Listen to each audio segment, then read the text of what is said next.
Assalamualaikum warahmatullahi wabarakatuh. Om Swastiastu, Shalom, Namo Buddhaya, Salam Kebajikan. Perkenalkan, nama saya Lu Fitrisari, NPM 22411072. Saya dari kelas MNJ 22B. Pada kesempatan kali ini, saya akan membahas materi mengenai Lean Management. Nah, apa sih yang dimaksud dengan Lean Management? Lean Management merupakan pendekatan manajemen yang berfokus pada pengurangan pemborosan dan peningkatan efisiensi dalam setiap aspek produksi atau layanan yang dilakukan oleh sebuah perusahaan. Nah, definisi Lean Management sendiri dapat diartikan sebagai suatu cara untuk mengoptimalkan nilai yang dihasilkan untuk pelanggan dengan cara menghilangkan segala aktivitas yang tidak memberikan nilai tambahan. Apa sih manfaat dari Lean Management? Ada beberapa kelebihan atau keuntungan yang dapat dimanfaatkan manajer. Fokus dengan penerapan Lean. Nah, kita dapat mengurangi aktivitas lembah, karena itu tenaga kerja akan fokus pada kegiatan yang membawa nilai. Meningkatkan produktivitas dan efisiensi. Ketika karyawan fokus pada pemberian nilai, mereka akan lebih produktif atau efisien. Nah, karena mereka tidak akan terganggu oleh tugas-tugas yang tidak jelas. Proses lebih cerdas atau sistem tarik. Dengan membuat sistem tarikan, kita semua dapat mengirim pekerjaan yang tidak ada permintaan aktual yang mengarah ke yang berikutnya. Penggunaan sumber daya yang lebih baik. Ketika produksi didasarkan pada permintaan aktual, kita dapat menggunakan sebanyak mungkin sumber daya yang diperlukan. Apa sih prinsip dari Lean Management? Yang pertama yaitu berfokus pada value. Prinsip value berfokus pada kebutuhan pelanggan, yaitu menyediakan produk atau layanan yang diinginkan pelanggan dan memberikan nilai yang diinginkan pelanggan. Contohnya perusahaan makanan cepat saji seperti McDonald's memiliki prinsip untuk memberikan nilai yang diinginkan pelanggan dengan menyajikan makanan yang cepat, terjangkau, dan lezat. Yang kedua, menciptakan value stream untuk setiap produk. Prinsip value stream berfokus pada proses yang dilakukan perusahaan dari hulu ke hilir. Nah, prinsip ini bertujuan untuk meningkatkan efisiensi dan menghilangkan pemborosan dalam proses produksinya. Contohnya, perusahaan otomotif seperti Toyota menggunakan prinsip ini dengan cara mengoptimalkan proses produksi dan mempercepat pengiriman barang ke pelanggan. Selanjutnya, menggunakan flow yang berkelanjutan. Nah, prinsip aliran nilai yang lancar atau flow berfokus pada memastikan produk atau layanan dapat mengalir dengan lancar dari awal sampai dengan akhir proses produksi. Prinsip ini bertujuan untuk menghilangkan hambatan dan mencegah terjadinya penumpukan dalam proses produksi. Contohnya, perusahaan teknologi seperti Apple menggunakan prinsip ini dengan memastikan proses produksinya perangkatnya mulai dari bahan baku hingga produk jadi berjalan lancar dan tanpa hambatan. Nah, prinsip Lean Management yang selanjutnya yaitu menggunakan sistem produksi pool.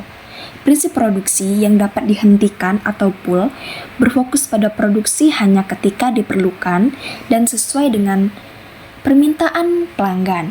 Nah, prinsip ini bertujuan untuk menghindari terjadinya stok barang yang berlebihan dan mengurangi biaya produksi yang tidak diperlukan.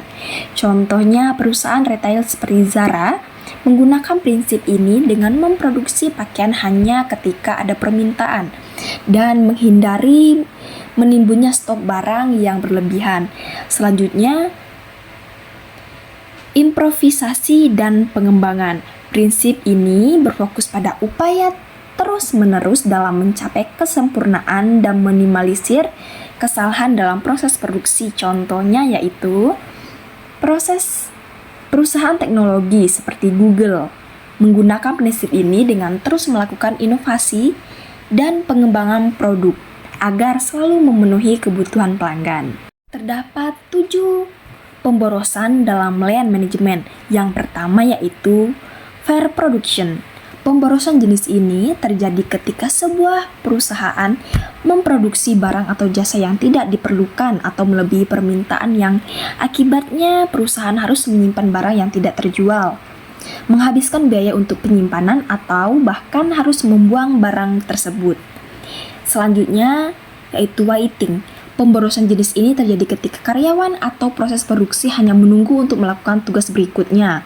Ini dapat terjadi karena keterlambatan dalam proses produksi, pengiriman yang tertunda, atau karena persetujuan yang terlambat. Waktu yang terbuang untuk menunggu akan mengurangi efisiensi produksi dan meningkatnya biaya produksi. Selanjutnya ada transportation.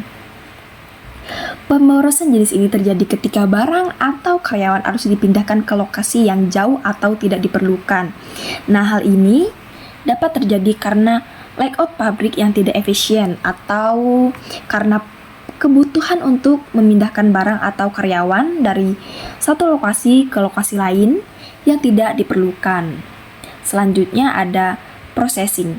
Pemborosan jenis ini terjadi ketika proses produksi yang tidak efisien atau rumit. Nah, hal ini dapat terjadi karena kurangnya standar operasi yang jelas atau kurangnya pelatihan memadai, proses produksi yang tidak efektif atau mengurangi efisiensi produk dan meningkatnya biaya produksi. Nah, konsep yang selanjutnya ada inventory. Pemborosan jenis ini terjadi ketika perusahaan menyimpan persediaan barang yang tidak diperlukan atau bahkan terlalu banyak. Nah, hal ini dapat terjadi karena ketidakmampuan untuk memperkirakan permintaan pasar atau karena persediaan yang tidak efektif atau terlalu banyak. Nah, selanjutnya ada motion. Pemborosan jenis ini terjadi ketika karyawan atau barang bergerak tidak aktif atau berulang-ulang dalam proses produksi atau pelayanan. Nah, hal ini dapat terjadi karena layout pabrik yang tidak efisien atau karena kurangnya pelatihan karyawan. Yang terakhir ada defects. Pemborosan jenis ini terjadi ketika produk tidak sesuai dengan standar kualitas atau cacat. Hal ini dapat terjadi karena kurangnya standar operasi yang jelas atau kurangnya pelatihan karyawan. Produk yang cacat akan meningkatkan biaya produksi dan mengurangi kebutuhan pelanggan.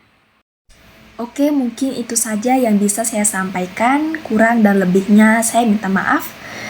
Kepada Tuhan saya mohon ampun.